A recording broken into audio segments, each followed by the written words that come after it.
जीवन में आने वाली परेशानियों की वजह से बढ़ती है हमारी योग्यता और संघर्ष क्षमता।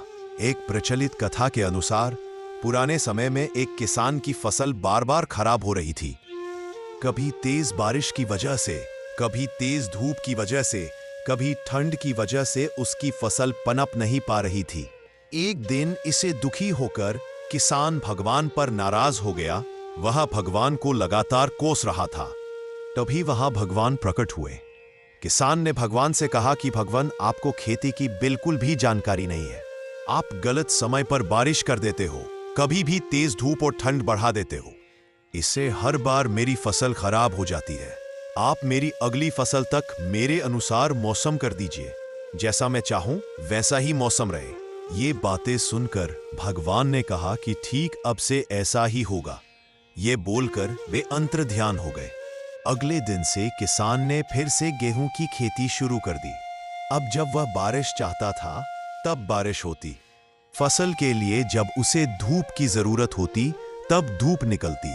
इस तरह उसकी इच्छा के अनुसार मौसम चल रहा था। धीरे धीरे उसकी फसल तैयार हो गई। हरे भरे खेत को देखकर किसान बहुत खुश था। जब फसल कटाई का समय आया तो उसने देखा कि फसल की बालियों में गेहूं थे ही नहीं, सब की सब खोखली बालियां थी।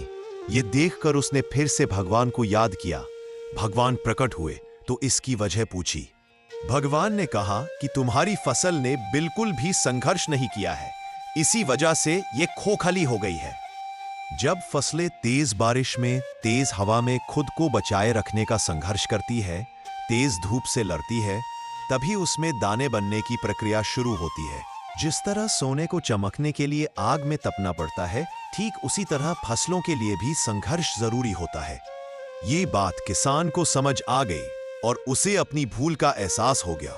इस कथा की सीख ये है कि जब तक हमारे जीवन में बाधाएं नहीं आती है, तब तक हमारी प्रतिभा में निखार नहीं आता है। बाधाएं ही हमें साहसी बनाती हैं। परेशानियों की वजह से ही हमारा सही विकास होता है।